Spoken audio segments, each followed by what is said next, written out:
Welcome to the What Bitcoin Did podcast. Hi there. How are you all? You all having a great week? Welcome to the What Bitcoin Did podcast, where you get to hear from the best minds in Bitcoin and crypto. I'm your host, Peter McCormack, and this week I have an interview with Vijay Boyapati, author of The Bullish Case for Bitcoin. But first, I have a message from my show sponsors. And remember, I've said this before, but don't just jump. Don't just fast forward them. These are the people that allow me to make this show happen. So give them a listen, check them out. And firstly, I'm going to tell you about BlockFi. And if you're a regular listener, you already know about them. They offer loans backed by your cryptocurrency. And I've been through the process. I thought I should check it out, see what it's like to sign up. And it's pretty easy. You just set the amount you want to borrow. BlockFi tells you how much crypto you need as collateral. You submit your details and you wait for BlockFi to review your application.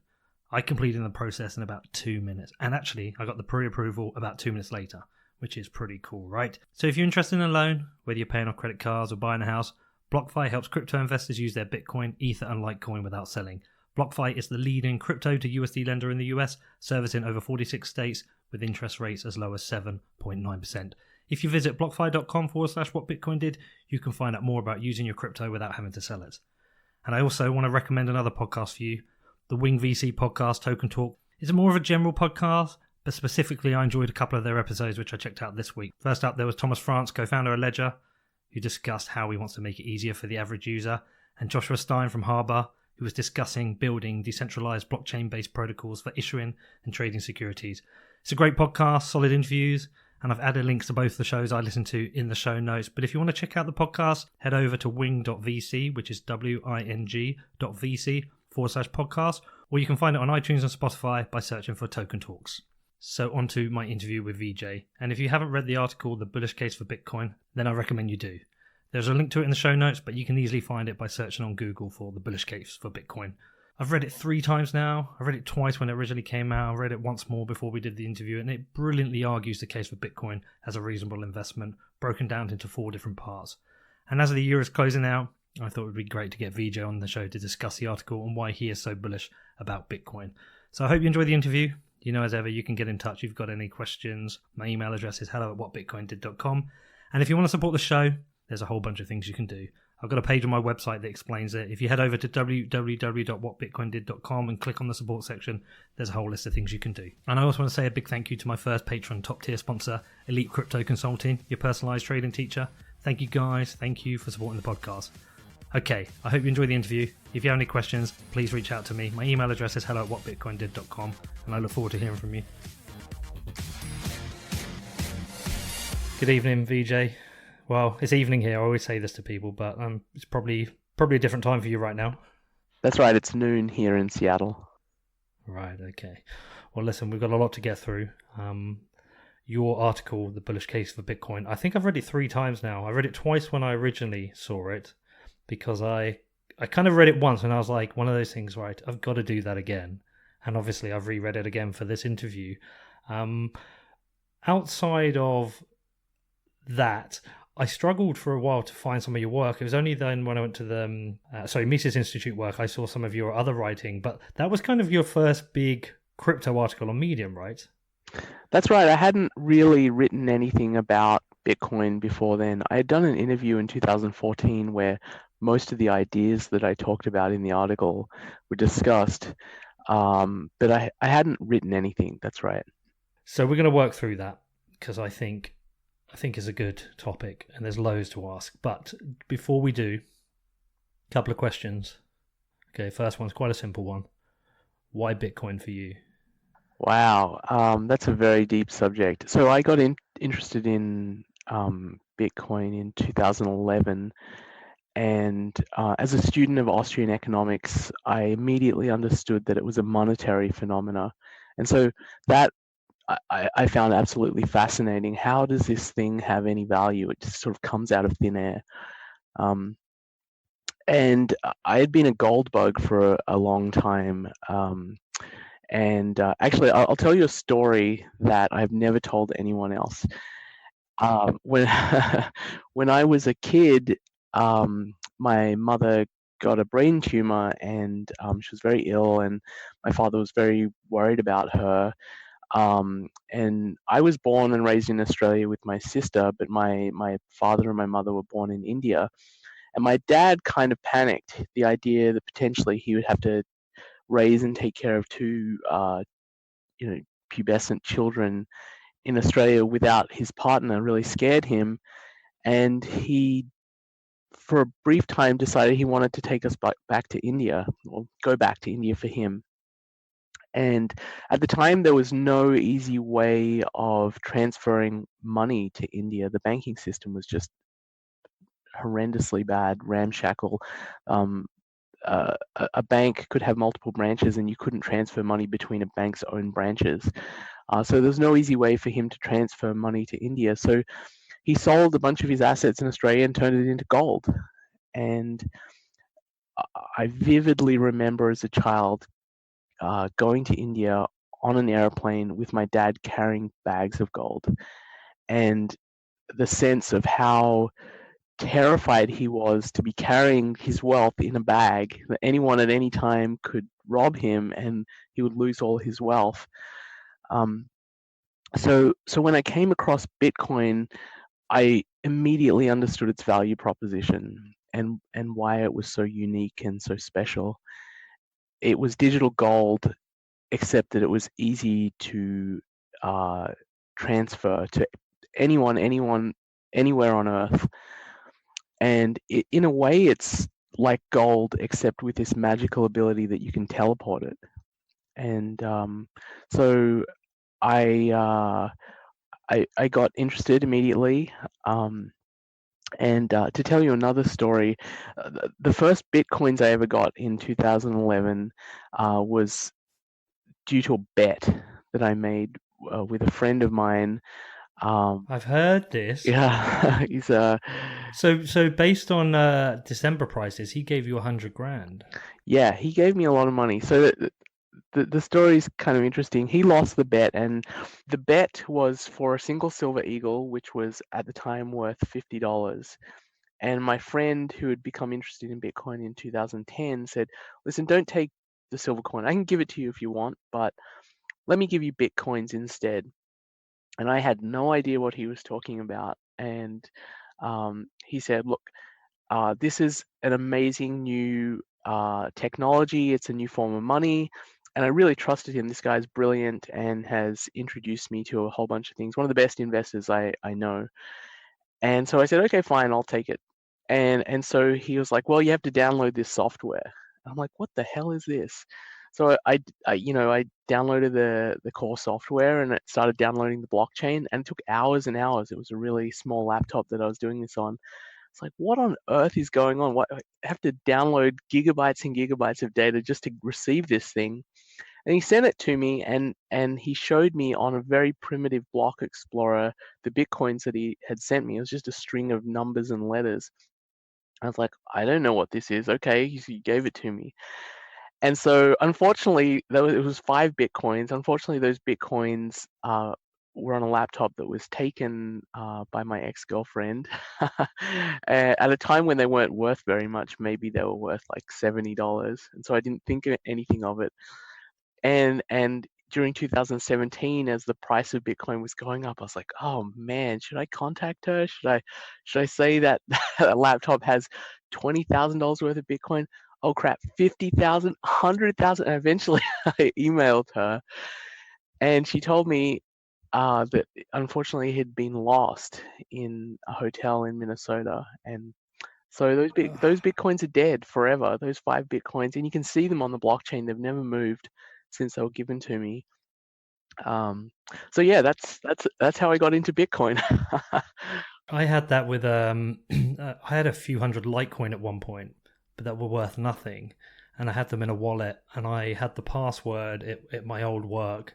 Just didn't even think about it. Like me and my brother put like it was so little money in to buy them. And then last year when it went up to a few hundred, I was like, oh no. So I was looking everywhere for the password, never found it, you know. And I think wasn't there like an estimated around 4 million Bitcoin have been lost? That's right, yeah. And I think it's because people in the early days didn't really appreciate what it was. A lot of people thought of it as a medium of exchange. that was its primary value proposition. And so they thought, well, I'll get some and I'll use it to buy, I don't know, alpaca socks or, weed or something online. But I don't really care how much I have because it's a medium of exchange, just like the dollar is. And they didn't understand that it's really much more akin to gold, except it's even more scarce than gold. And so if this thing does get adopted, it's going to be worth a lot. And so people didn't take the security very seriously. And so you have people with stories of how they had 10,000 Bitcoin on their hard drive and they threw their computer away, and then they ended up going to the dump and trying to dig up their hard disks so they could get their private keys back. But I think that happens much less frequently now because people understand what it is and much more aware of the importance of securing their keys and handling it kind of like digital gold. Right, so we're going to unpack your article. There's 4 parts, so we're going to do it in 4 parts, right? It was originally released in 4 parts. Yeah, it was, yeah. And I'm going to keep it in 4 parts because I think it's a good way of segmenting up the point. So we're going to start part 1, Genesis and the origins of money. So 2008, Satoshi drops a white paper. Tell me about what was unique about it. What did it solve? It solved a problem in computer science known as the Byzantine generals problem. And this was a problem that a lot of people didn't think had a solution. And so he had come up with a system using what he called a blockchain to solve this problem. And really the first application of this system was to create a new digital good, Bitcoins, based on his solution to the Byzantine generals problem. And it was a profoundly important innovation, both in economics, because it changes our understanding of money and whether money can come out of thin air, so to speak, and a profoundly important innovation in computer science as well. So in my article, I said he should be the first person to qualify for both a Nobel Prize in economics and the Turing Award, which is the equivalent uh, prize in computer science. But I do want to say one point of error in my article is that claim. There is actually one person who did win both. I was not aware of it at the time, but there was one other person. Who was that? Herbert Simon. He was an economist and made some amazing contributions to computer science as well. Right, okay. So do you think Satoshi will eventually... I mean, let's start with one, the Nobel Prize for Economics. Do you think that's something that will happen? I think he deserves it, absolutely. I think this is the most important innovation to money in 1,000 years. I do not think it'll happen, unfortunately, because the Nobel Prize Committee, I don't think they're going to give it to someone who's anonymous. And in general, I don't think they're as friendly to the kind of economics that Bitcoin is built on. And so it's less likely. They've only, I think, given one Nobel Prize to someone who could qualify as an Austrian economist. So I think it's very unlikely that'll happen, sadly. All right, so Bitcoin drops. What are the most important design features of the protocol? I think it's distributed peer-to-peer nature, which makes it very difficult to censor and to stop. And Satoshi wrote early on that he was kind of mimicking the file sharing system BitTorrent, and he made a comment that a lot of these file sharing systems, the centralized ones like Napster, had been easy to shut down, but BitTorrent was still going strong and people were transferring files on BitTorrent. And so he was mimicking that sort of design, a distributed peer-to-peer network, which makes it much harder for a government to say this needs to stop and we're going to outlaw it, and the network shuts down. The other thing I think is incredibly important is its monetary policy, which is a strictly fixed supply. There will never be more than 21 million Bitcoins.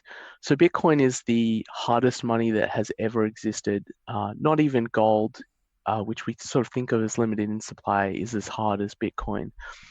More gold is mined every year, And if gold was ever to take off in price, it would unlock a lot of supply that we hadn't even thought of. People would start, mining the seafloor and mining asteroids and that sort of thing at a sufficiently high price. With Bitcoin, it doesn't matter how high the price goes, no more than 21 million will ever be created. And that's not something we've ever seen. We've never seen a monetary good which is purely deflationary in that way. It's funny, I was interviewing the Grin guys last week, and that went out today, and they're anti-deflationary currency. They don't believe in it. Yeah, well, this is sort of an ideological point and an economic point. If you believe in the Austrian school of economics, then you understand that more money does not mean more wealth. More wealth is, more goods and services, more factories, more food. That's what more wealth means. Creating more money, creating more paper tickets doesn't make more wealth. And in fact, it hinders our ability to create wealth because it really affects the price signal. And the price signal is one of the most important things in economics, which allows entrepreneurs to figure out where demand is, the state of supply, and how to match these things together to create new wealth.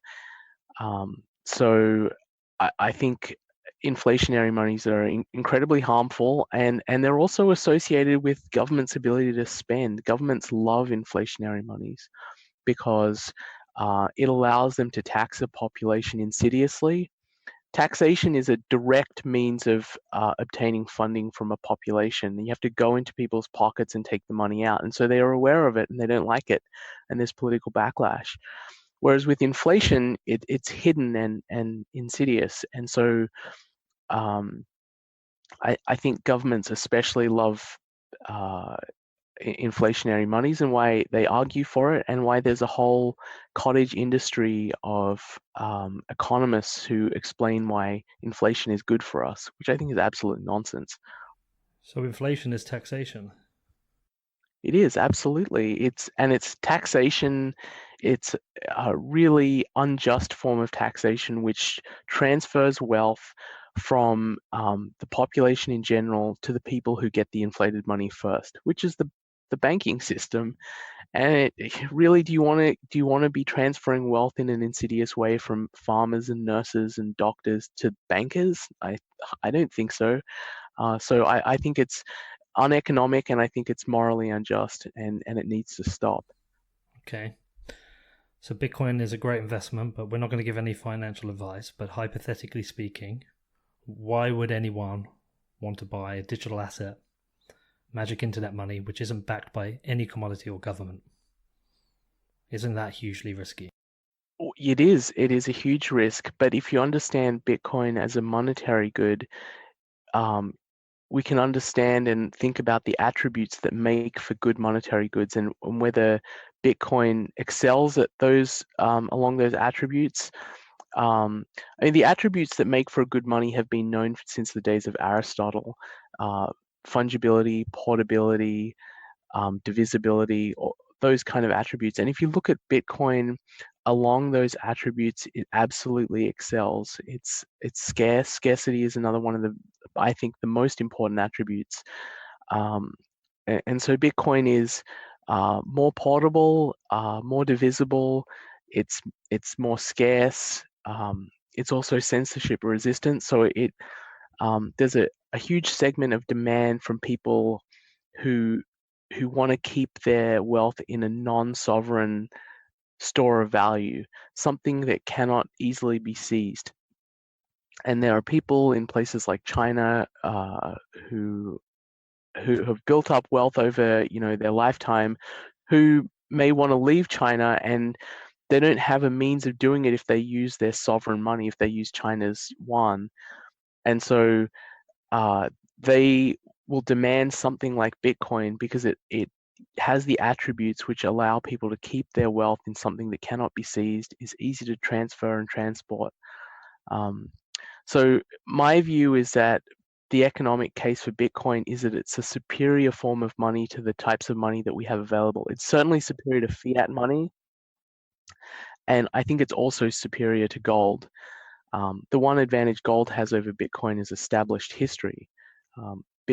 gold has been used as a monetary good for 5,000 years, and so people have some level of trust in it. But I think the historical trust that people have in a monetary good is asymptotic, which means that over time, Bitcoin will quickly converge to the amount of trust that gold has. In the first few years of its existence, there's very little trust in Bitcoin. People didn't even know if the cryptography worked correctly. And then there was concern about whether exchanges were easy to hack and so on and so forth. And I think Bitcoin is 10 years old now. I think by the time it's 20 years old, there will be near universal confidence that it will exist forever. In the way you can imagine that in the late 90s, people didn't really understand what the internet was and whether it was going to be an important part of our lives. That was when the internet was about 10 years old. If you fast forward 10 years after that, when the internet was about 20 years old, and around 2010, I think there was a widespread belief that the internet was a permanent institution in our world. And I think 10 years from now, the same will be true of Bitcoin. And if you think of its value proposition, then it's something that people will believe it is going to exist forever. It cannot be debased, and it cannot be seized or confiscated. So that's a very powerful set of attributes that I think is going to drive a lot of demand in the next decade. Okay, but if societies converge to a single store of value and Bitcoin becomes globally accepted but globally recognized, is there a significant risk to holders of gold that gold will devalue heavily against Bitcoin and therefore gold could lose its status as a store of value? Yes, absolutely. That's a really fantastic point. Bitcoin competes against other monetary goods, and the value of monetary goods is game theoretic. Their value is not tied to some use value. You can't do anything with a dollar bill. You can't eat it, and you can't build anything out of it.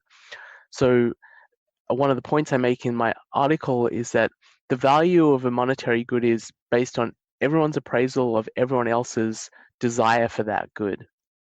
And this is a really hard concept to think about, but what it means is that you have all of these different monetary goods and they're competing with each other based on people's perception of which one's the best place to store their value. And so if Bitcoin becomes the reserve currency of the world, the things that will be hurt the most are competing monetary goods, things like gold and also government bonds, which are also sort of used as a store of value as well. That's where I think you'll see interest rates rise. You'll see the price of gold drop. And honestly, I think you can already see this when you speak with young professionals and kids today and ask them what they think about gold. None of them are interested in gold. None of them have even thought about buying it. But almost all of them have heard about Bitcoin. And so it's going to be the asset class of the kids growing up today. It might not be the asset class of central bankers and old fogies who are holding their gold coins under their bed, but in the future, it's going to be the asset class that the people who are young today will desire.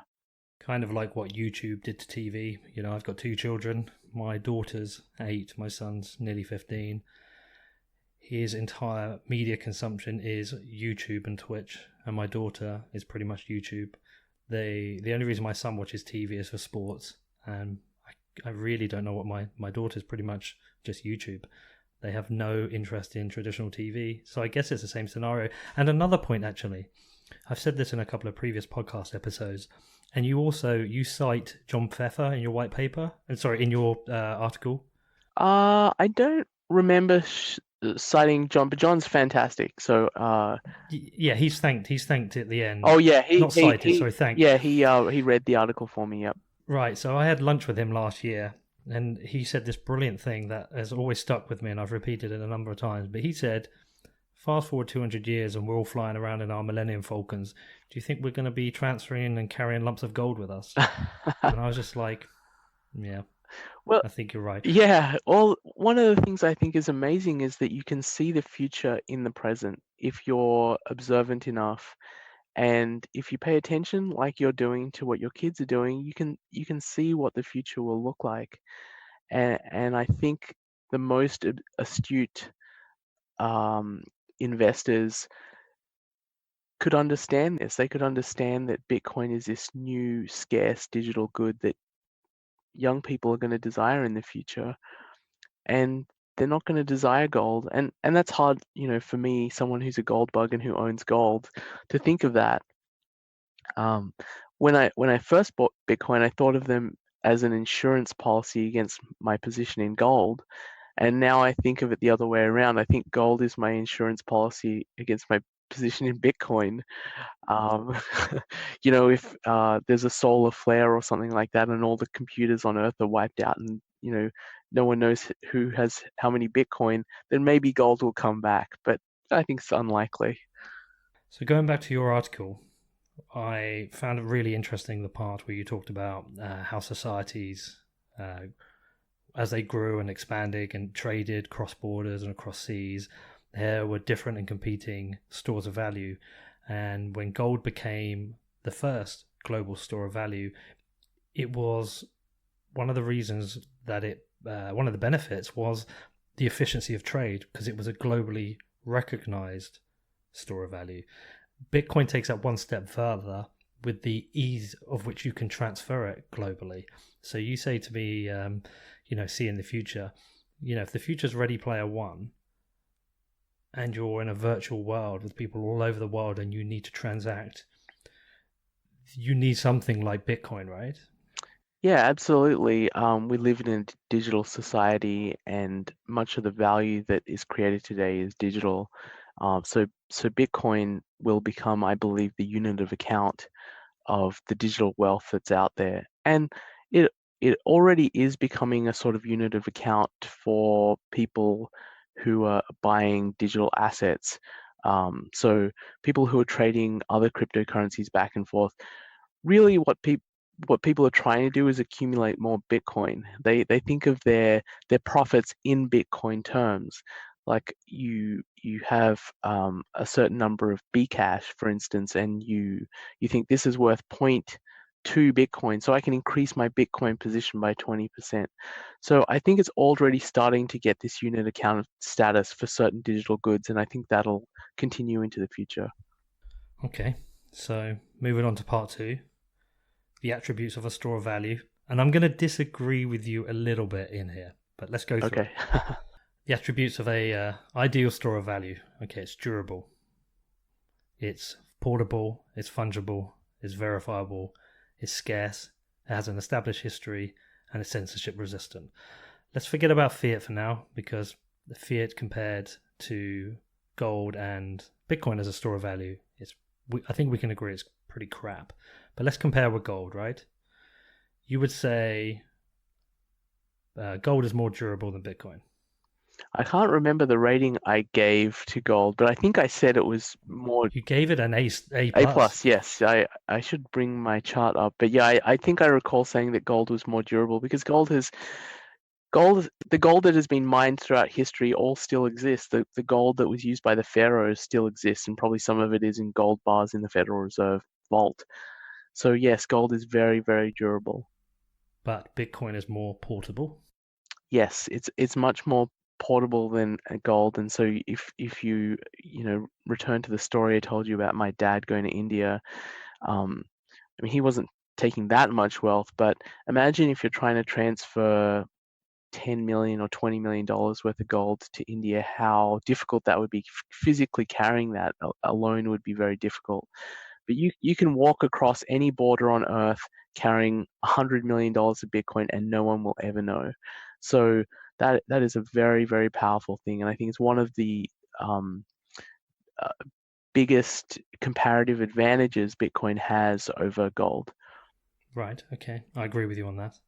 I think the irony of that story is, aren't there restrictions now on taking gold out of India? Well, this is taking gold into India. But yes, there are restrictions. India has all sorts of capital controls and is running all sorts of crazy experiments on their own money. So yeah, don't go to India with anything valuable. You don't know if you're going to be able to keep it. So you say gold is more fungible than Bitcoin because you can smelt down the gold, create a new gold bar. Nobody will know the difference. Isn't that the same as mixing a Bitcoin? Yeah, it is. It is. The point I was trying to make was that Bitcoin is fungible at the network layer, which means that any Bitcoin can be transferred on the network like any other Bitcoin. Um, but it's not necessarily fungible at the application layer, which means that so the US recently banned certain addresses that they say are associated with Iran, which means that if an exchange receives funds from those addresses, they will seize those funds. And this I think is one of the weaknesses of Bitcoin is that it doesn't have very strong privacy technology at the base layer. Um, and so that makes it less fungible. Of course, you can mix your coins, but mixing coins comes with risks, and it's not perfect either. A sophisticated enough analysis of the blockchain might be able to uncover the person who was mixing their coins. So it's not perfect. I think this problem will be solved, but it is a drawback of Bitcoin, the Bitcoin protocol. It's, somebody said to me they think it's going to be the next Bitcoin war, similar to scaling, in that there are some people who do not want fungibility; they want a transparent base chain. I think if people try to push it on the base layer, there will be a war, but I don't think that's going to happen. I think the privacy improvements will happen at the second layer. They'll happen in the Lightning Network. Because really the most valuable and important thing about the base layer protocol is that it's immutable. It's very hard to change. And if it were the case that anyone could change it easily, then it would lose its value. And we saw this with the scaling debate. The idea that Bitcoin needs bigger block sizes to scale. Um, that's a really easy software change. That's changing one line in the code or maybe a few lines of code. Uh, but if you're able to do that, you're proving one thing, which is Bitcoin can be changed easily. And it might be the case that the people changing it in this instance have good intentions, but what about some point in the future where governments want to change it and say, well, this has become a reserve currency. We need to make it inflationary because we believe that that's good for everyone. So I think immutability it's not one of the attributes I talked about in my list in the article, but I think it's incredibly important, and it wasn't appreciated during the scaling debate by the people who kept saying we need bigger blocks. They didn't realize that that was the core value proposition. Right. Okay. So does Lightning Network offer fungibility in that you can deposit your Bitcoin on the Lightning Network and start trading within the Lightning Network, and you can't? Would sanctions not work? It's not that sanctions don't work, but that I think privacy technology will be easy to build into and on top of the Lightning Network, um, so that you can do transfers behind Tor, for instance, and that sort of thing. I'm honestly not an expert on the Lightning Network, but from what I read and what I understand, it will be easy to incorporate privacy technology at that layer than it will be on the base layer. It's just hard to do anything on the base layer, especially if it's not backwards compatible. Because if you do that, then you're going to have some very vocal minority or majority say we don't want to change the base layer. Okay, so I'm going to skip verifiable because it's kind of a bit boring. Divisible is kind of obvious. We know it goes down to 8 decimals, so that's cool. Scarce is great. We understand it's scarce. And you say that's its most important characteristic, right? Yeah, I think that's where money ultimately gets its value from, is its scarcity. Monetary goods, if you look at the history of monetary goods, they've all had the same property, that they're relatively scarce, they're hard to produce. And if it ever becomes the case that it becomes easy to produce a monetary good, then they completely lose their value. Um, so, one thing people believe is that gold is valuable because it looks good and it's shiny, it can be used for jewelry. But I think that's completely backwards. I think it's used for jewelry because it's valuable, and it's valuable because it's scarce. And when you flip your mindset that way, you realize why Bitcoin has a value proposition. It's ultimate scarcity, and that's why it's worth tens of billions of dollars today. Right. So if Bitcoin does become the primary store of value, destroying the value of gold, people just won't be wearing gold anymore. Yeah, yeah. I think so. I think that's a fair thing to believe. If people gold gets, you have to realize gold gets a lot of its value from monetary demand. There's a huge fraction of gold that's held in bars, in vaults, not used as jewelry, but held in vaults at the Federal Reserve in China, in Germany, in Switzerland. Um, and if those guys dumped their gold, the price of gold would crater. It would drop from whatever it is, about $1,200 an ounce, down to, I think, $50 an ounce. And then it doesn't really seem like something that um, uh, is not as ostentatious or ornamental anymore, because it's not worth anything. And in India, people wear gold as jewelry because they're keeping their savings on their body. So if gold loses its value, then you're not keeping savings on your body anymore. You're keeping useless metal. Yeah, and I'm not sure how you would wear a Bitcoin, but I've been to India and I was amazed how many gold shops, like jewelers, there were. It was incredible. It's their preferred way of storing wealth because they have a long history of a government which has debased its money. Yeah, took out was it the 500 rupee note? They just took it out of circulation.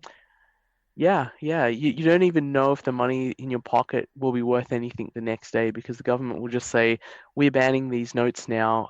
They're no longer legal because we don't like how they're being used. So yeah, they don't have the ability to do that to gold. So Indians have loved gold for a long, long time. So what do Indians think of Bitcoin? I think the government in India has suppressed Bitcoin a lot, so it hasn't been adopted as much as you see in the West, unfortunately. And in a lot of ways, the Indian government is really oppressive of its people and their ability to adopt new technology, because fundamentally the Indian government doesn't trust its people. It doesn't trust them to use new technology. And so, if you want to use uh, a cell phone in India, you have to jump through a lot of hoops to get that to happen. Is there a correlation between the how much of a threat Bitcoin is to certain governments' monetary policy and how much suppression exists? Do you understand what I'm trying to say? Yeah, I totally see what you're trying to say, and in places like Venezuela, I do think they're trying to crack down on Bitcoin, but there is a really great irony here, that the nation that should fear Bitcoin the most is the United States, because it has the reserve currency of the world, which is the US dollar, and the United States has the most to lose if Bitcoin becomes the reserve currency of the world. And it is really ironic that the US is the most open to Bitcoin, uh, compared to, say, Russia or China, which they could improve their geostrategic position a lot if they started accumulating Bitcoins in reserve and hastened its adoption as the world's reserve currency. They could hurt the US a lot, but they're more worried about its effect on their internal markets. So they have largely ignored Bitcoin, or have cracked down on it as China has done. So, onto the two I just slightly disagree with you on. So, we've got an established history, and I think your D for Bitcoin now is pretty harsh. And I'll tell you why. Because I don't think Bitcoin needs to have as an established history as gold or fiat, because technology moves so quickly. So, I'm like, I think it's a C, maybe a C plus now. Because, like you said, if it's still here in 10 years, it's here for good. Therefore, it's halfway there. Yeah. I'm a harsh teacher, and I give low grades. So, but you're correct. I think there is a Lindy effect, and if Bitcoin exists for 20 years, its existence into the future will be trusted almost as much as gold, which has existed for 5,000 years. So give it 10 more years and I would give Bitcoin a B plus Okay. on established history. And then censorship resistance, you give an A. But I think this ties into fungibility, right? Because if you can sanction a coin and exchanges can't accept it or have to report it, it's not really censorship resistant, right? Fully. That's true. It is a problem that governments can identify Bitcoins on the blockchain and say, we do not want you to use those. But those restrictions are usually within a nation. They don't apply across other nations. And I think there was a lot made of the fact that Bitcoin was anonymous in the early days, and that was the reason that people used it to buy illicit substances like drugs. But I think that's actually a mistake. Bitcoin's not anonymous at all. It's completely open, and it's kind of a law enforcement wet dream. They can see where everything is going, and they can do an analysis, and they can track you down years later. The reason I think Bitcoin was so popular for trading drugs online was that it was permissionless, which meant that there was no human intervention deciding which transactions could happen and which ones couldn't happen. And so if you use PayPal, for instance, and you try and buy drugs with PayPal, they will just stop you. They'll block your account. There was no equivalent for Bitcoin. There's no one saying you can't buy heroin online. And so I think it's the permissionlessness which made Bitcoin so popular for illicit trade, not its anonymity. Next up, I talked to Vijay about the evolution of money and misconceptions and risks with Bitcoin. But first, I have a message from my show sponsor, BlockFi. And with tax season coming, you will want to make sure that you've got your financial affairs in order. And if you don't want to sell your crypto, then BlockFi can help. There is no taxable event triggered by taking out a BlockFi loan, and interest paid on BlockFi loans can be deducted from your taxes, reducing your tax burdens. Also, BlockFi accepts Bitcoin, Ether, or Litecoin as collateral. Customers can be funded in USD or GUSD, Gemini's dollar-backed stablecoin, and you can go from application to funding in as little as 30 minutes. I tested out the sign-up process, and it couldn't have been easier. I completed the application within 2 minutes, and within another 2 minutes, I was pre-approved. A very, very slick process. If you're interested in a crypto-backed loan, then visit blockfi.com/whatbitcoindid to learn more about using your crypto without selling. And listen, even if you don't need a loan, I would recommend you go and check them out. Go and sign up for their email newsletter. They've got some pretty cool things coming up over the next year. So I don't know if you've heard it in any of my interviews that you've listened to. My Bitcoin story is kind of similar to your one, right? Yours was about your dad taking gold back because your mum was sick, right? My mum got sick and we wanted to buy her a certain treatment that you could only buy with Bitcoin. Wow. And so I had to go onto Coinbase, buy a Bitcoin, go onto one of these markets, buy the CBD oil. And then that was the real aha moment of like, oh, I get this now. This is kind of interesting. So, yeah. Okay, so in summary, if that's your graded report with your A's, B's, and C pluses, the little headmaster's summary at the end is fiat is just terrible. Gold is pretty good. Bitcoin is excellent, right? That's right. And that's why Bitcoin will outcompete other monies, is because it is superior along most of those attributes that make for a good money. Its biggest problem probably isn't really established history, durability, and fungibility, although the scores are right. I think its biggest problem is convincing people that it doesn't have to be something you can hold in your hand to have value. Almost like the movement from CDs to MP3s. There were a lot of people who kept buying CDs. I was one of them. I've got like a cupboard full of CDs who kept buying them because I'm like, I'm not buying a digital piece of music. I want the CD with the inlay card, right? I haven't bought a CD in 3 years. I've got a cupboard full of them. I probably bought them for 2 or 3 years longer than I should. It's that kind of leap that's probably its biggest problem. Well, you're aging yourself, Peter, and me, because I had the same mindset. But we know that that's not how kids today think, and so the process of convincing people is just a matter of time. Yeah, I turned 40 this year. So do I. No, I have. Oh, I did too. Yeah, When were you? November. I was October. I'm the old one. October So 31st. we're both born in 78 then. Yeah, 78. Yeah, God. Right. Okay. Part 3, the evolution of money. So there's 4 stages, right? And a lot of people will criticize Bitcoin because it's too volatile. But there's a sensible, great answer for that. So can you walk through the 4 stages, explain what they are, and then explain where Bitcoin is in those 4 stages? Okay, so I think just to set the stage for this, I think one of the biggest mistakes that is made by people in general is to think that money is a medium of exchange. Um, and this is no accident. It's no accident the economics profession has defined it this way. Money serves other purposes as well, a unit of account and a store of value.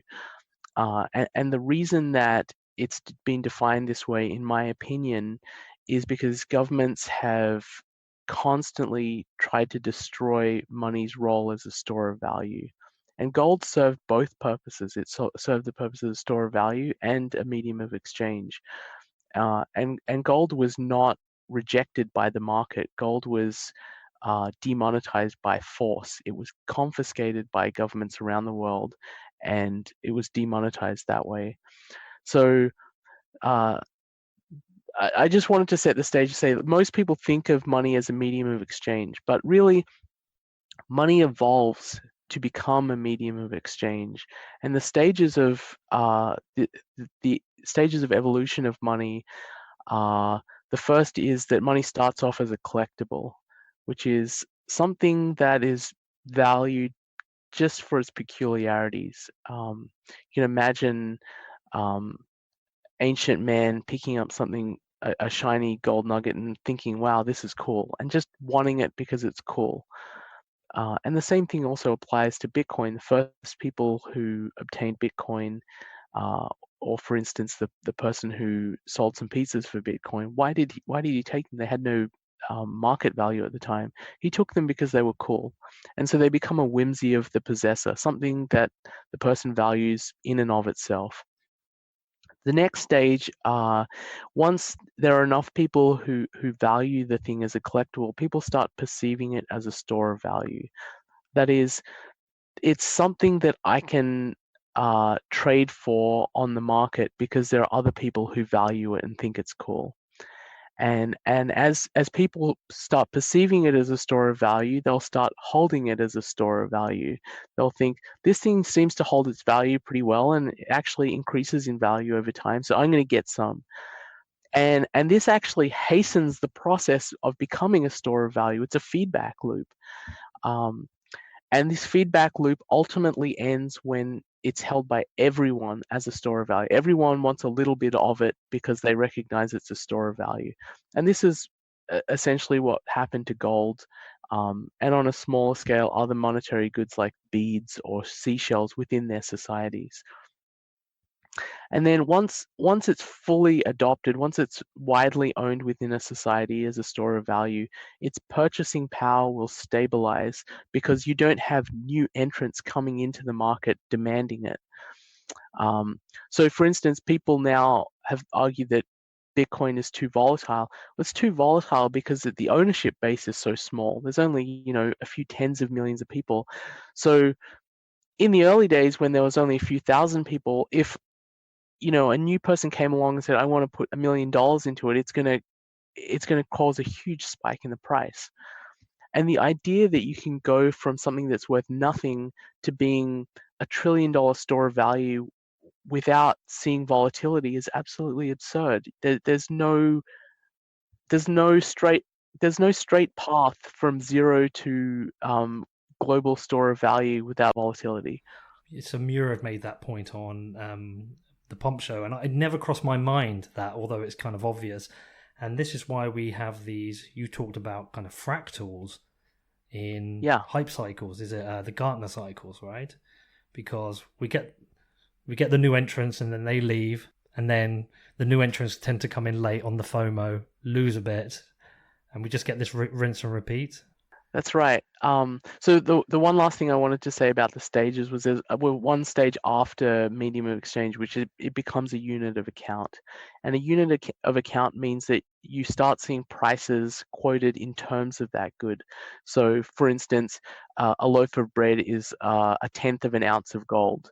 Um, and when you go to a store in your country, I'm in the United States, you see prices in terms of US dollars. You don't see prices of goods in terms of baseball bats or in terms of shoes. You see them in terms of US dollars. So that last stage is the unit of account.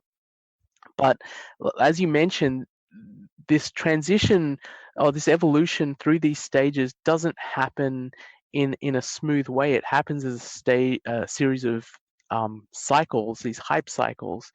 And one of the things I found most fascinating about Bitcoin was that we've never seen anything being monetized in real time like we are with Bitcoin. The process of gold being monetized took centuries, millennia.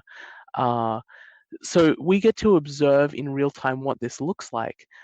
And what we see is this fractal pattern where you get this huge boom and then a crash, and then you get this plateau phase, and it keeps happening, except it increases in magnitude.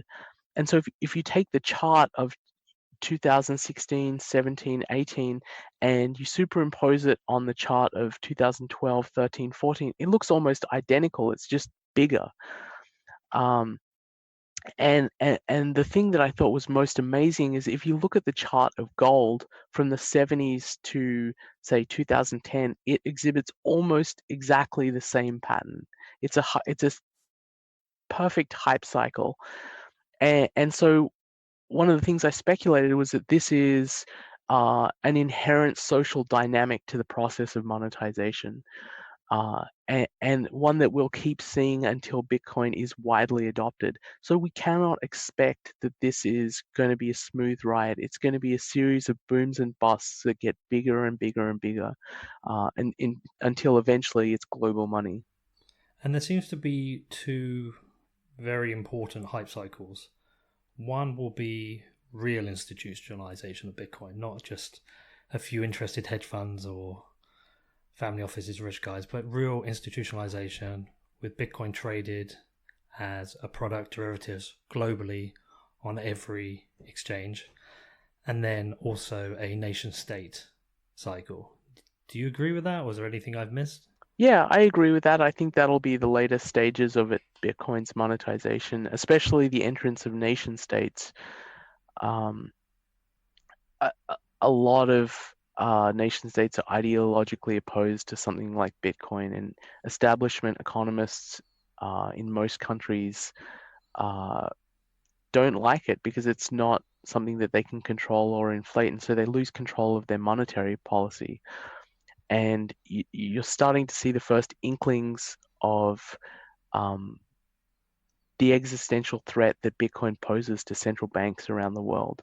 If Bitcoin becomes the reserve currency of the world, they lose control of monetary policy, and and that's something that I think they will grow more and more concerned about as these hype cycles continue. Do you think for nation states there's going to be first mover advantage? There's a huge first mover advantage. The person who obtains a store of value first increases their savings as it's more widely adopted. So if you're the first, you could essentially change your country's uh, monetary position on earth from being a podunk country to being one of the wealthiest countries if you're the first to add bitcoins to your reserves. And I think that's actually what's going to happen. I think some small country is going to come along and say, we should just get some Bitcoin. We can print some more of our own money and buy it, and we'll keep them in reserve if this thing does become, $1 billion is really not much, even to a very small country. Let's put $1 billion into Bitcoin and just sit on it. And then if it does become the reserve currency of the world, we'll leapfrog like 50 countries in terms of our national wealth. But So it's probably not good to publicly admit it when you're first doing it, right?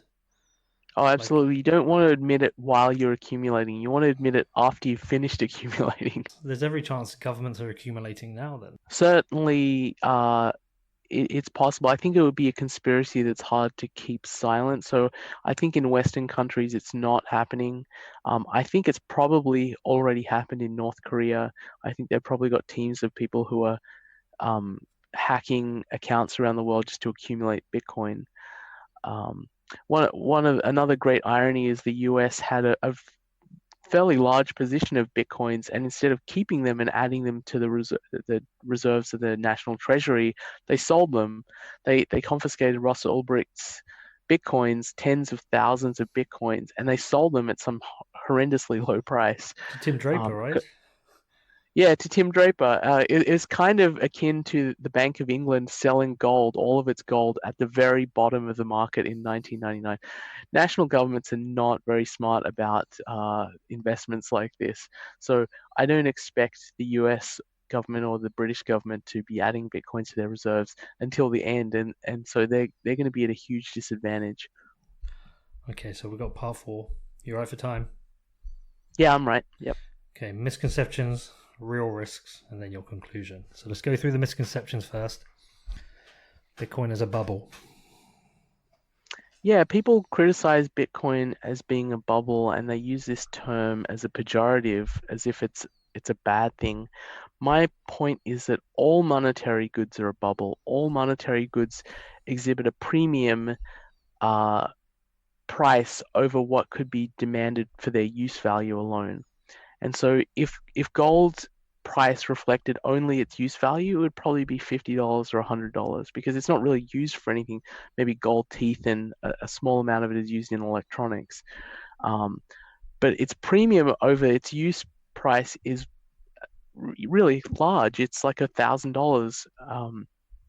And fiat currencies, the premium is even greater than that. It's like the whole value is this monetary premium because you can't use fiat money for anything. Um, and so my response is yes, Bitcoin is a bubble, but all monetary goods are bubbles, and that's a defining characteristic of a monetary good is that it exhibits this bubble-like phenomena where its price level is much higher than you could justify by its use demand alone. Bitcoin's too volatile, so we've covered that. Transaction fees are too high. Like, you know what? I have this thing where people, when you're having a discussion, say with somebody who's into Bitcoin Cash, and they were complaining about $50 fees in back in December, and yes, they were frustrating, but there were times where you'd maybe moving like a Bitcoin or 2 Bitcoin or 5 Bitcoin, right? As frustrating as those fees were, you only paid them if you chose to move them. So it was working as a perfect market, right? Yeah, and you need high transaction fees to secure the network. Ultimately, the block rewards that miners get are going to converge to zero. And so without transaction fees, the miners have no incentive to mine and secure the network. So you need high transaction fees. And I think the problem here is that people they're confused about what Bitcoin is. And this confusion has existed since the beginning, the early days of Bitcoin. And the reason there's a confusion is because um, if you think about it in terms of species of different animals, in their embryonic stage, they actually look very similar. If you look at the embryo of a fish and a human in their early stages, they look very similar. And so Bitcoin, the in its early stages, something that's a store of value and a payment system look quite similar. So Bitcoin kind of looked like a payment system because it was easy to transfer and it looked like the fees were low. So a lot of people thought, hey, this is a payment system. But it really is a monetary base. It's the most trusted part of the monetary premium. It's where you do large settlement.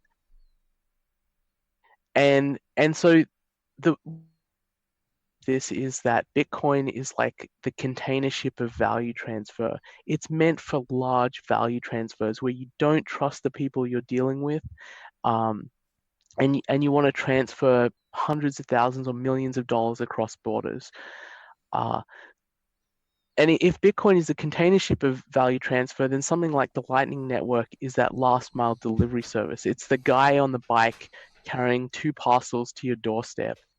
What the Bcash people wanted was a container ship that took a single packet of gum to your doorstep, and it's not what Bitcoin is built for. It's not what it's good at, and I think they've run with that vision, and it's failed in the market because it really denies the reality of what Bitcoin was built for. And I'm going to quote you now.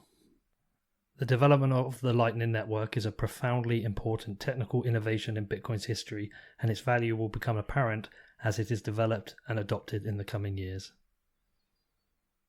So, Lightning Network is essential for Bitcoin. Without Lightning Network, we have there's kind of a huge problem with BlockFi.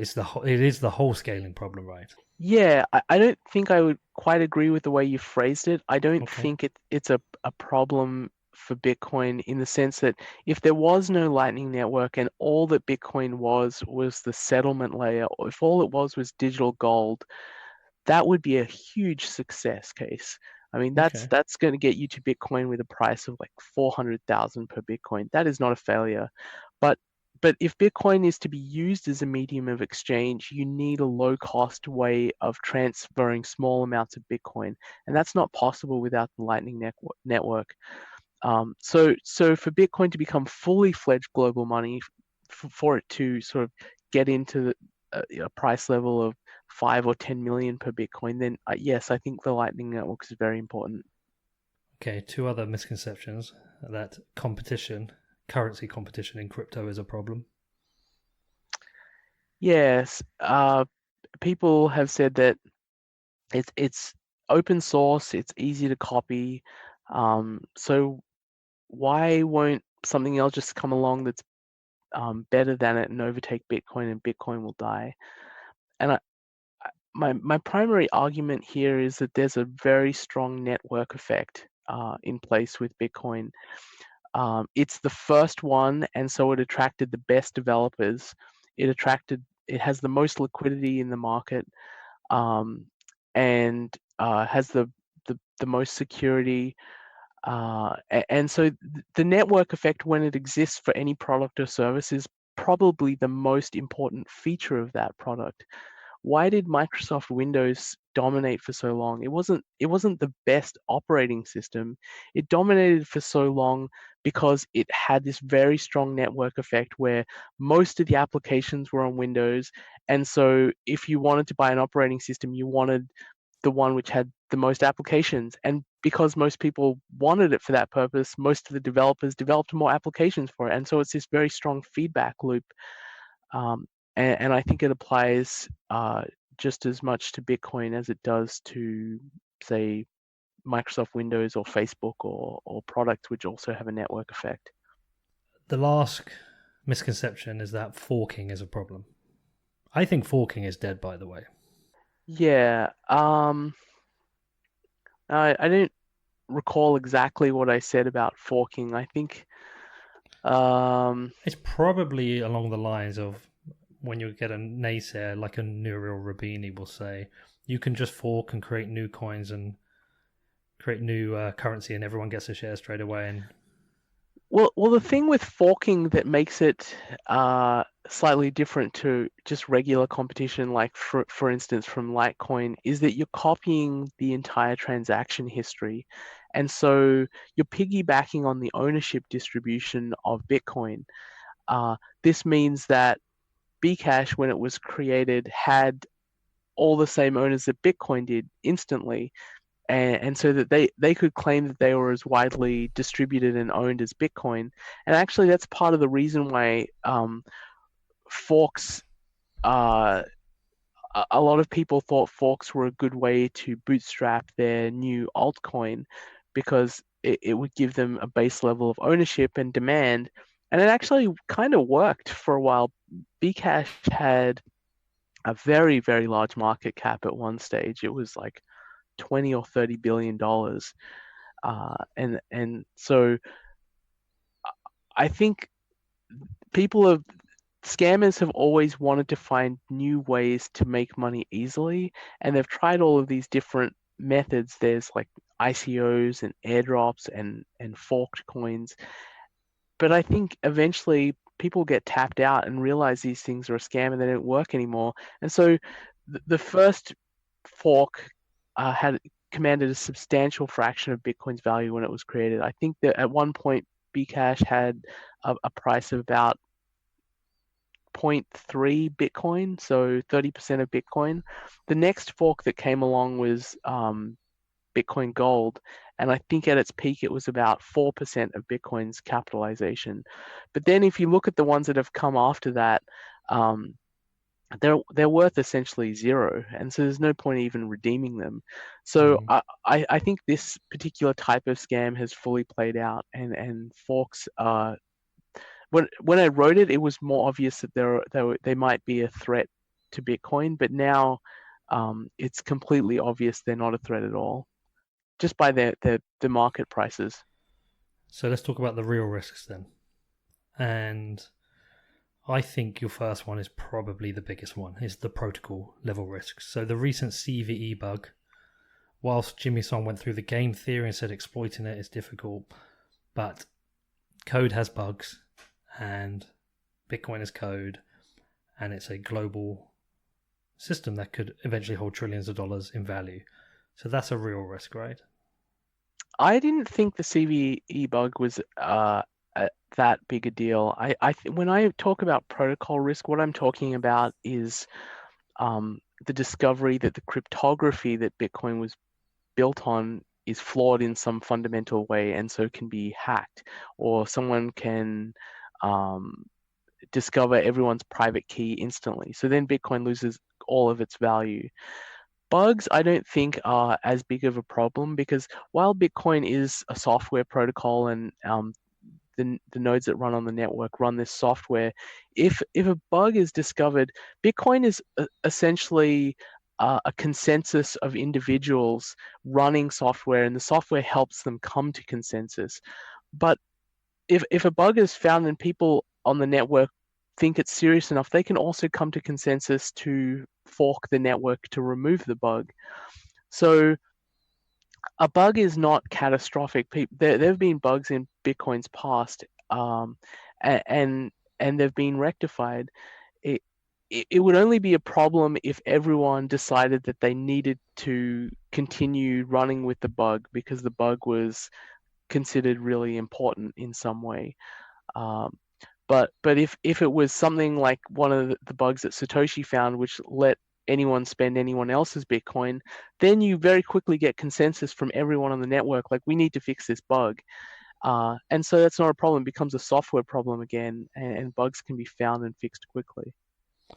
So do you think the hacking of the cryptography or flaws in the cryptography is a significant risk? I've not really heard it talked about. I think it was a significant risk in the early days of Bitcoin because no one was really sure what Satoshi had done was even possible. I mean, even Greg Maxwell thought he was like, this isn't going to work. And I think over time we've become more confident in the cryptography. But for instance, like if quantum computing is developed and becomes cost effective, then it may be possible to break some of this cryptography. I'm not an expert on the cryptography itself, but this is what I consider an outlier risk. We believe the mathematics are sound, but maybe at some point in the future, someone discovers some theorem which proves that the mathematics are not sound and could, catastrophically destroy Bitcoin's protocol because of that. Okay. Risk 2, and I hadn't considered this again, but exchange shutdowns. And again, I'm going to quote you. The critical process of price discovery happens on the most liquid exchanges, which are all centralized. A coordinated global shutdown of Bitcoin exchanges, could the process of monetization be halted completely? Yeah, it's the risk that I think is the largest and most ever-present risk, and I think has actually happened quite a few times in various countries. China shut down all of its exchanges, and the US has regulated its exchanges. And the liquidity of Bitcoin comes from fiat money. When monetary goods are competing against each other, it's people's ability to trade back and forth that allows liquidity to flow from, for example, dollars into Bitcoin or gold into Bitcoin. And if you shut down that mechanism, it really retards the process of monetization, really slows it down. So uh, I don't know if it would completely kill Bitcoin, but it could certainly delay the process of monetization by like decades. If there was a coordinated global shutdown, governments came together at the G8 meeting, for instance, and said, we need to ban this thing, it's getting out of control. And anyone who owns Bitcoin, that's illegal. Anyone who trades Bitcoin, that's illegal. Anyone who facilitates trade, that's illegal. That would really slow things down. What you get is a lot more black market trading on places like local Bitcoins.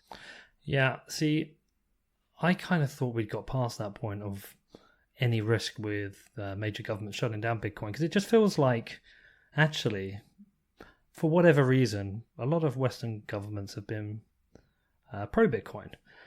But then I start to consider, say, if we have full fungibility, that actually then it becomes a risk again, because KYC AML is quite difficult, right?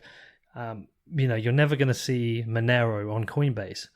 But if Bitcoin becomes, say the base chain became private, would they have to remove Bitcoin? Yeah, and regulators don't fully understand these issues. Thankfully. To them, everything, they have a hammer and everything looks like a nail, and so they want to smash everything. So an example of that is banning these so-called Iranian addresses. Someone who's technically proficient will understand that it's pretty easy to get around that. Like, you can transfer them to other addresses, you can mix them, you can do a whole bunch of different things. But you're right, regulators might become afraid that it's becoming a tool of illicit trade or terrorism, or at least that will be the rationalization they use when they try and shut it down. Okay, we got one risk and then we can do the conclusion. The last risk, you've got fungibility as a risk to Bitcoin. Maybe risk isn't the right word. I think it's the biggest weakness of Bitcoin. And if you look at Bitcoin as a technological development, there were prior attempts at doing digital cash, like David Chaum's, I think it was called eCash, that had a lot more privacy features built in. I think it's a risk in terms of competition. If it were the case that another digital currency could create strong privacy guarantees, right now Monero and Zcash allow for some level of privacy, but there's some big trade-offs that come with that. But if you could do it without the trade-offs, that would be a huge source of demand, because the ability to store your funds in a way that is completely private is a very desirable thing. You can imagine that there are hundreds of millions of people on Earth who would prefer to keep their savings in something which couldn't be taxed. I mean, imagine that you could keep all of your savings and not lose whatever 20% of it or 30% of it per year. That there's a huge incentive to do that. So for me, the risk is that some other currency develops this first, and in a way that it allows them to overtake Bitcoin. I think it's unlikely, because I think if it is developed, it could be folded into Bitcoin, or could be folded into a higher layer protocol like the Lightning Network. Have you taken much of a look at Grin, the Mimblewimble implementation?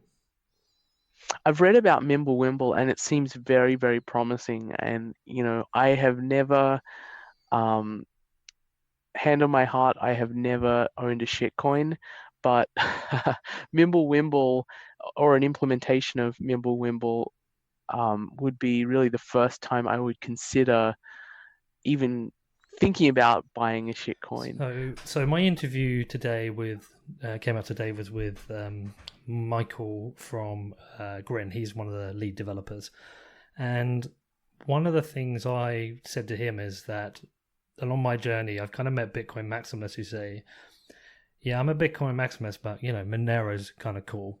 And I've noticed this other thing that's happening now. It's like Monero's kind of cool, and Grin looks interesting. Jameson Lott told me about it in my third ever interview. I think it shares a lot of characteristics of Bitcoin. It's got a mysterious creator. It has the founding team, like the developers. There's no founders reward. They're all working either voluntary or they're raising funds. I think their only challenge is going to be probably their monetary policy, because it is so different from Bitcoin. They've got a permanent issuance. So they've got permanent inflation, which as a percentage of the issuance decreases over the time, because it's a static. It's 60 grin per. So that's 60 grin per hour, 60 grin per minute. It might be per minute, but that's static forever. So over time, that will be a decreasing amount, but it's still inflationary. Mm-hmm. But I think I think what some of these people have really understood is that this is a weakness of Bitcoin. It's privacy, and what makes it interesting, just as you said now, is that the difference between people working on something like Mimblewimble is that they have ideological conviction. They're doing this for an ideological reason. And it's very different to the people who are like pumping ICOs or doing forks. They're doing it just to make some money quickly from someone that they can dump their coins on. And that's, I think, what makes it interesting when you see someone who's working on a project because they believe in it so deeply that it could change the world, that it could shift the balance of power on Earth. That's very attractive, and it's one of the reasons I was attracted to Bitcoin. So let's get to the conclusion. The article was the bullish case for Bitcoin, and then you go 50 years from now, that monetary base will be Bitcoin. So you're pretty certain. So one of the things that I tried to do in my article was be dispassionate and provide an economic framework for understanding what Bitcoin was. And really, it's the last sentence where I let my zeal shine through. And I hope I can be forgiven for that. I was trying to contain myself the whole time. But yeah, I do. I think it's hard for us to think about the way people will think in the future. But my point of view is that if Bitcoin exists 10 or 20 years from now as a human institution, and its permanence as a human institution is strongly tied, I think, to its valuation and how people will value it. If people believe it will exist forever into the future, why not get some? Why not get one? If this thing is going to be around when my grandkids are around, there's only 21 million of them. We still live in this historic period where it's possible to get one. And having one Bitcoin means there's no more than 21 million people on Earth who can have more than you. So less than 0.02% of the world's population can have more Bitcoin than you. And that's an amazing idea that you can get one of the greatest investments that will ever be for such a cheap price now. It's like buying Manhattan for a quarter. I think that's a fantastic way to end. So, but before we go, firstly, thank you. This is brilliant. This is exactly what I thought it would be. Secondly, just let people know how they can follow you, where they can follow you, and who you want to hear from. I love hearing from anyone who's interested in Bitcoin. So you can follow me on Twitter. I'm real_Vijay at Twitter.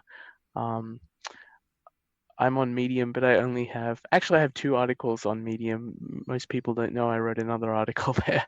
It's about Bitcoin taxes. It's not quite as sexy. But yeah, Twitter is where you'll find me. And I, like you, am a father of 2 young children, and I have a day job. So I don't, unfortunately, have enough time to write. I would love to write articles like this, like all the time. and embarrassingly, this article took me 6 months to write. I started writing it when Bitcoin was 2000 on its way up. And I was like, I can probably knock this out in 2 weeks. But, when you have kids, it's really hard to find spare time. And by the time I had finished it, the bear market had started. So my point is that I write a lot more on Twitter, because if I have an idea, I can quickly get it out there, and it doesn't need to be that polished. So if you want to hear my take on other aspects of Bitcoin, find me on Twitter. Have you got any other articles bugging you that you want to write? I reckon there must be something there. Oh yeah, there's 2 other articles. I'll spoil spoil the surprise and give you the titles now, and you can hold me to account and say, where are they? You haven't written them yet. So the 2 articles are the bearish case for Ethereum and the great and the other article is called The Great Bitcoin Skiism. And I want to talk about the scaling debate and the importance of the scaling debate, and how the question of what Bitcoin is has really been settled once and for all, and how that's a great thing for Bitcoin. Well, I think the bearish case for Ethereum is the nice kind of maximalist contradictory article to the bullish case for Bitcoin. But I guess that article, you could replace Ethereum with a number of other coins and tokens, right? That's right. Bearish case for most altcoins is pretty obvious, but I think the bearish case for Ethereum needs to be written, because I spent a lot of my career in Silicon Valley, and I do not believe Silicon Valley understands Bitcoin. I think there are a lot of people in Silicon Valley who think Ethereum is amazing and it's going to overtake Bitcoin. Even Fred Wilson, the great venture capitalist at Union Square Ventures, actually predicted that would happen. And I think that's badly mistaken, because it misunderstands that these are monetary goods, and it views them from the lens of technology. And if you view it from the lens of technology, Ethereum seems amazing. It's like this really global world computer that you can run any contract on. That sounds great. But when you view it from the lens of monetary theory, Ethereum has a lot of problems. So I want to write that article, and we'll see if I ever get to it. This has been fantastic. Thanks for coming on. Really appreciate it. And I look forward to doing this again sometime. Thanks, Peter. It was awesome.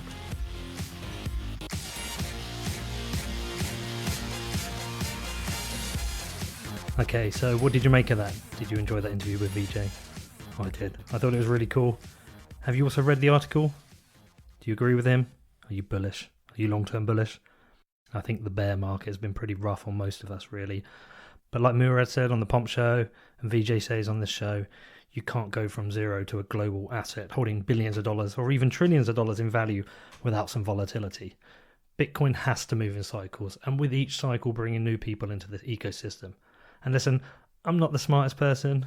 I get to interview all these people, from developers to economists to those building out the infrastructure, and I'm always impressed by how hardworking and how passionate these people are about Bitcoin.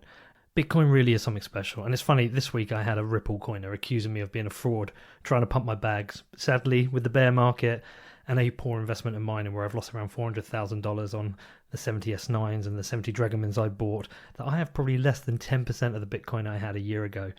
But I accept it, and I still couldn't be more excited and passionate about Bitcoin. I'm in. Are you in? Are you in for the Bitcoin project? Anyway, I hope you enjoyed the interview. As I always say, if you have any questions, you can reach out to me. My email address is hello@whatbitcoindid. So I want to thank everyone for your continued support of the show. Whether it's here, whether it's on Twitter, whether it's downloading the show or sharing it, anything you do to help the show helps me. So thank you so much. As I said previously, December is going to be the first month where the podcast doesn't lose any money. So there's a whole bunch of things you can do to help with the show. Firstly, you can think about becoming a patron. Head over to patreon.com/whatbitcoindid. 48 now. And if you don't want to use Patreon, I've got Monero and Bitcoin tip jars on the website. I actually received $300 in 3 different tips this month on Bitcoin. And I don't know who they're from. They were anonymous tips. You can also become a show sponsor. If you're interested in this, you can email me on hello@whatbitcoindid.com. I keep sharing the downloads. It was 108,000 in November, which is pretty cool. I hope to beat it in December, but I think with the holiday period, it might be a bit difficult. Ads are pretty much sold out through December. I've got one slot left in January and February, and I've got a couple of slots left from March onwards. So if you're interested in that, please do reach out to me. You can email me on hello@whatbitcoindid.com. We can have a call, discuss some ideas. You can leave me a review on iTunes. That's super helpful. Helps with the rankings, as does clicking on the subscribe button. You can also follow me on social media. I'm on Instagram, I'm on Twitter, I'm on Medium, I'm at What Bitcoin Did on everything, and you can check out my website. That's www.whatbitcoindid.com. Loads of useful stuff on there, and you can sign up to my newsletter. That's on the subscribe section of the website. And lastly, you can share the show out with your friends and family. Okay, thanks again for all your support. On Friday, I've got another great interview coming out. I've got one with Alex Gladstein from the Human Rights Foundation, looking at how Bitcoin and decentralized technologies can help those living under authoritarian regimes. And next week, I also have an interview with Zuko from Zcash. I know the maximalists don't like Zcash, but it's something that came up with the Human Rights Foundation as they're a supporter of the technology. And Zuko just seems kind of interesting, so I wanted to talk to him. Anyway, keep an eye out. Have a great week. I'll see you all soon.